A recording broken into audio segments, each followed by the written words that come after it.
dugaan pelecehan seksual di kasus kekerasan seksual di sekolah. Laporan dugaan kekerasan seksual. Tindakan pelecehan seksual. Dugaan pelecehan seksual. Kasus kekerasan seksual terus terjadi. Tak henti-hentinya kita dengar cerita pedih dan pilu yang mengiris hati. Kabar tentang kekerasan seksual selalu bermunculan. Tak henti-hentinya cerita mengenaskan berseliweran. Semakin menyedihkan saat institusi pendidikan juga terlibat. Tutup mata dan diam-diam melindungi pelaku yang kadang pejabat.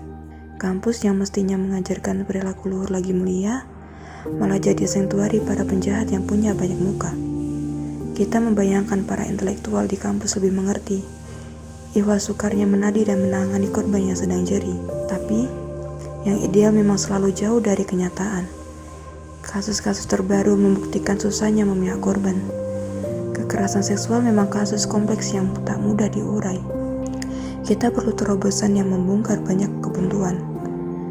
Peraturan yang maju memang jelas menjadi kebutuhan, agar jangan ada lagi para predator bebas berkeliaran. Untuk itulah, FISIP UNS berkomitmen menciptakan ruang yang aman, ruang yang bebas dari para predator melalui program Lapor Budikan.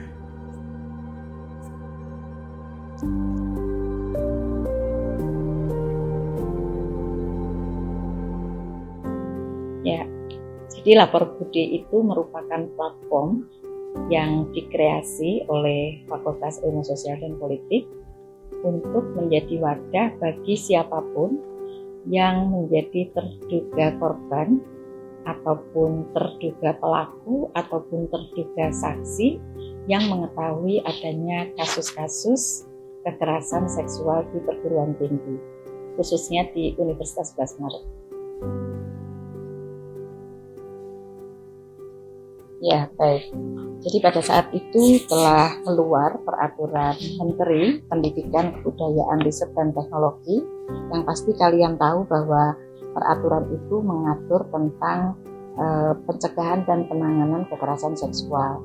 Itu kalau tidak salah dikeluarkan di bulan September 2021. Nah, sejak regulasi itu dikeluarkan, nampaknya banyak sekali terjadi pro dan kontra terkait dengan regulasi tersebut, dan kami di perguruan tinggi justru merasa ada sebuah peluang bahwa saat ini ada upaya untuk memberikan jaminan bagi proses pendidikan yang aman dan nyaman bagi mahasiswa, sehingga FISIP di akhir tahun 2021 atau khususnya di awal tahun 2022 kemudian mengeluarkan platform Lapor Budi.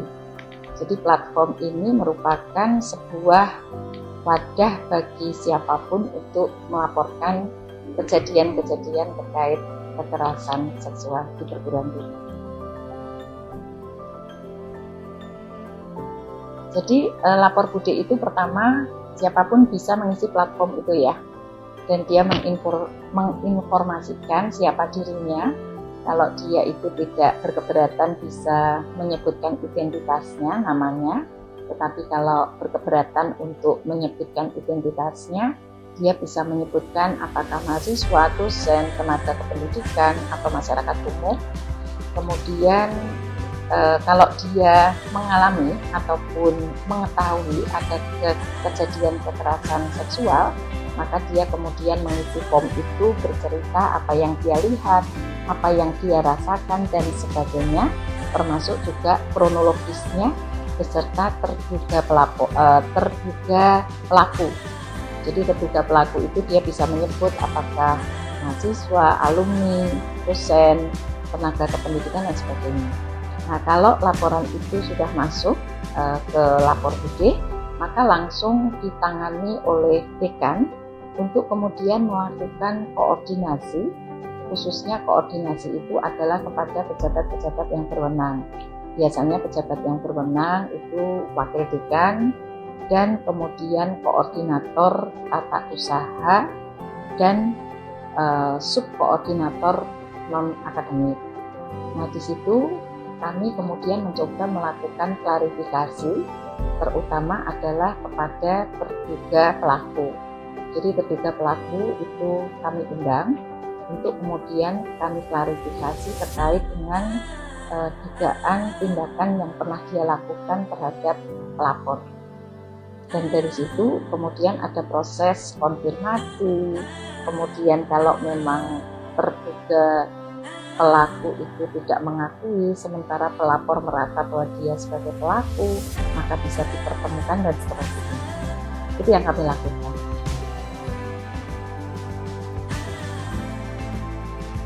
Ya, jadi pada prinsipnya kasus kekerasan seksual di perguruan tinggi pada saat dilaporkan kepada melalui lapor PD, itu sifat laporan itu adalah rahasia.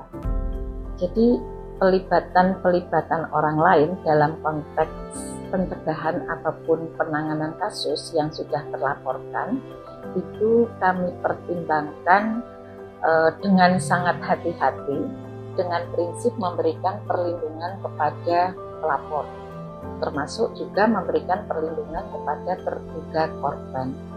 Tetapi kalau berbicara tentang bagaimana pencegahan terhadap kasus-kasus kekerasan di perguruan tinggi, saya kira siapapun bisa terlibat, termasuk mahasiswa, karena di dalamnya kan ada peran-peran untuk memberikan edukasi kepada sivitas akademik tentang apa itu kekerasan seksual dan sebagainya, termasuk di dalamnya ketika membutuhkan pendampingan terhadap mereka yang diduga mengalami kasus kekerasan seksual. Tetapi tentu ini dilakukan dengan sangat berhati-hati dan harus dengan persetujuan terduga korban.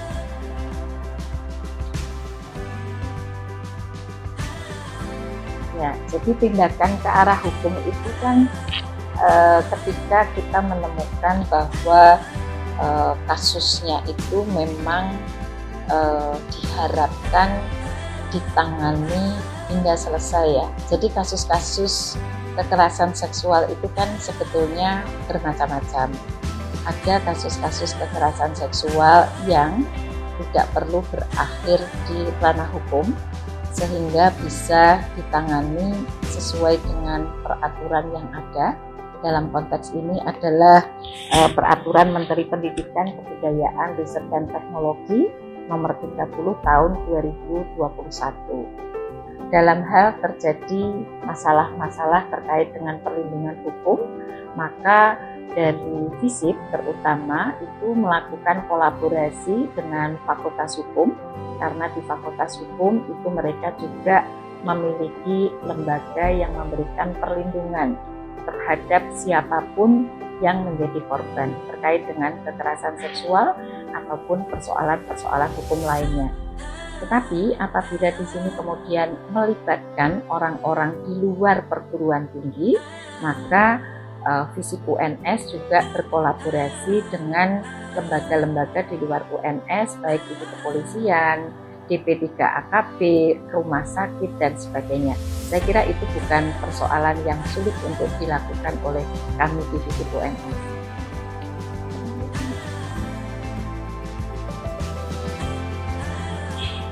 Ya, teman-teman mahasiswa baru yang bergabung di FISIP UNS, mari kita wujudkan kampus yang aman dan nyaman bagi siapapun untuk bisa menyelesaikan pendidikan dengan sebaik-baiknya. Stop kekerasan seksual di lingkungan perguruan tinggi, khususnya FISIP UNS.